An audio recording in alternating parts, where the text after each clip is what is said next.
So in this video we're going to take a look at one of the biggest markets in the world, if not the biggest, the foreign exchange market.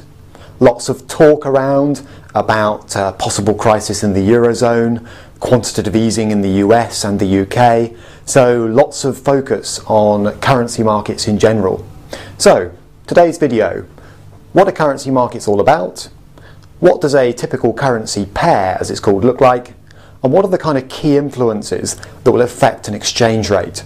So if you're looking to trade currencies, maybe using something like a spread bet, how would you decide whether a currency is likely to rise or fall? Okay, so key features of the foreign exchange markets, also known as Forex, not surprisingly. Lots of jargon around in this market, and that puts people off, but it shouldn't. Okay, so key features. Number one, this is a 24-hour market. Currencies are traded all around the world, and it is, as I say, one of the biggest, if not the biggest markets in the world. The daily volume or turnover, many times that of something like the equity market, for example.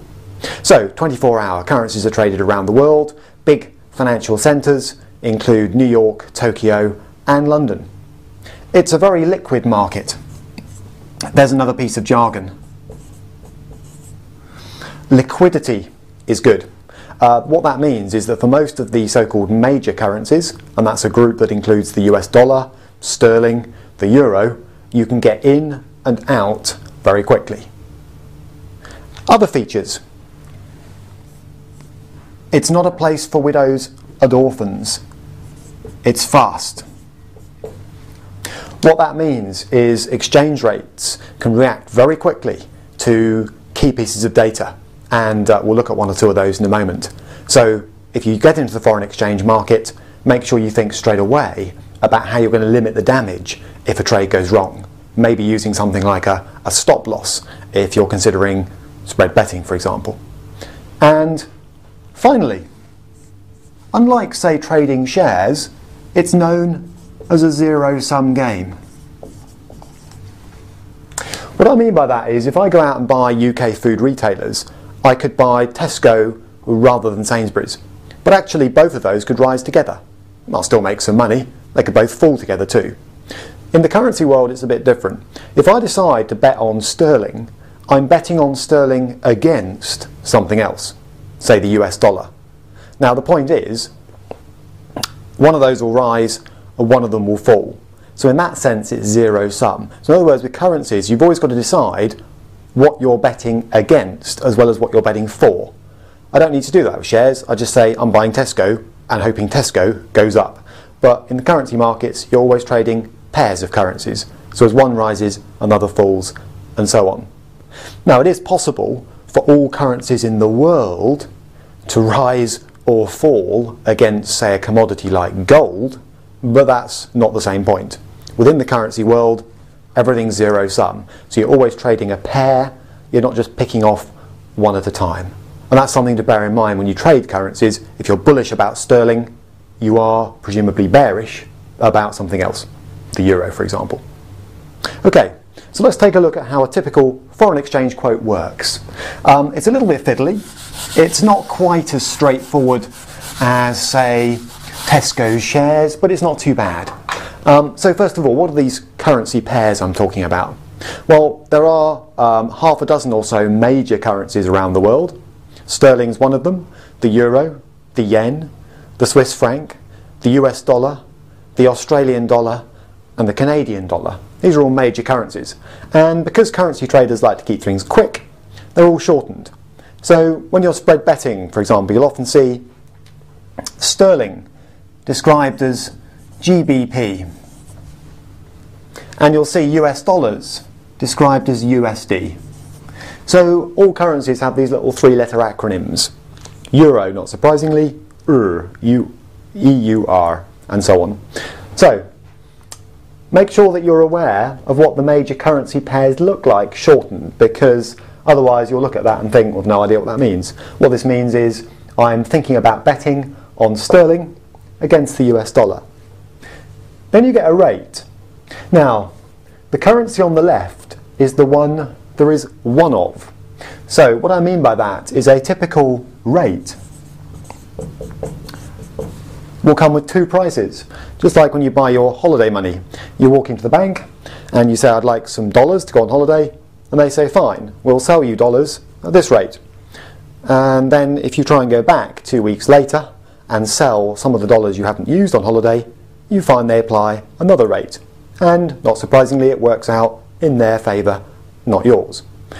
Currency markets, not surprisingly, use the same principle across the board. So when you're buying and selling currencies, be aware that the rate will be split into two. There'll be a bid rate and there'll be an offer rate. So what this comes down to is you need to think, am I trying to basically buy the currency in question or sell it? Or am I betting on sterling appreciating or depreciating? So let's put a rate in. So for example, maybe we've got a bid rate of 15586 and an offer rate of 15589.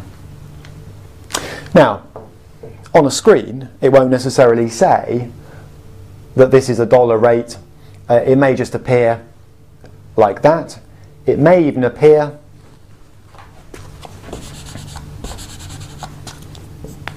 like that. But everybody knows that this is a currency quote.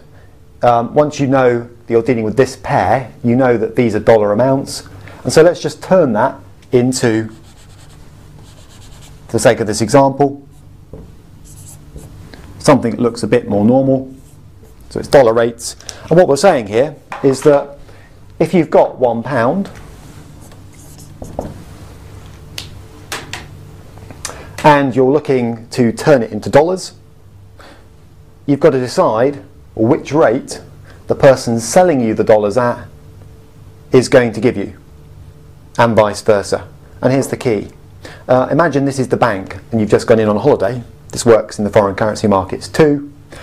Whose rates are these? They're the bank's.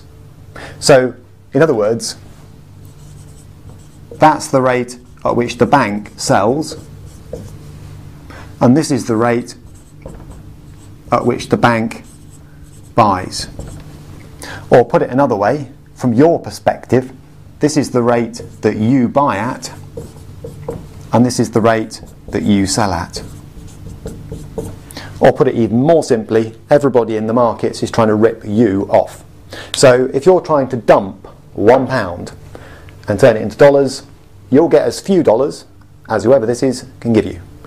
And that means that number of dollars. Equally, if you're looking to buy, they'll make it as difficult or as expensive as possible for you and use the opposite rate. So watch out for that. Currencies feature bid-offer spreads, and when you buy or sell a currency, that is turn sterling into dollars or vice versa, you're always going to suffer whatever that spread is. The beautiful thing about liquid currencies, major currencies, is the spread is pretty narrow. And here's another bit of jargon. The spread here is 3 something. So 86 plays 89. That's a very small proportion of $1, 0.0001 if you like, of the dollar. So that would be known, just a bit of jargon, as a 3 pip spread.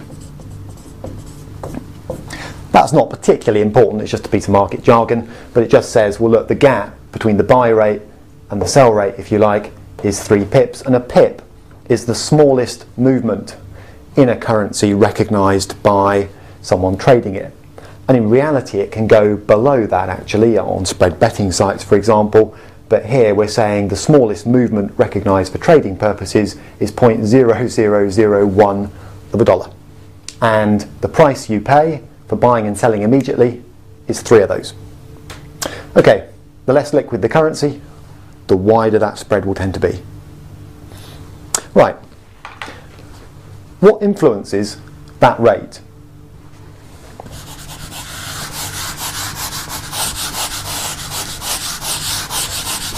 It's all very well saying, well, I now know roughly what it means to buy and sell US dollars using sterling, for example, but why would I? If I was looking to trade, what influences the price of a currency or the exchange rate?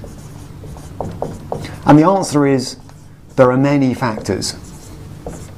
So what are the influences on a currency pair? So for example, that last one, what's going to change that rate from say 155 something to either 190 something or 125? What's going to move that around? What's going to make sterling strengthen, rise, or the dollar weaken, fall, or vice versa? Now, the answer is complicated. You can write an economics degree on this stuff, but there are some key influences. We can break it down. Number one, trade. Or you could even say trade balances. Okay, countries trade with each other and they build up trade surpluses or deficits. To cut to the chase on this one, if lots of people want to buy American stuff, they need dollars to pay for it. So demand for a country's goods and services will tend to drive demand for its currency as well. And that tends to suggest that a successful economy will have a strong currency. And that's broadly speaking true. So that's one influence. Number two, interest rates.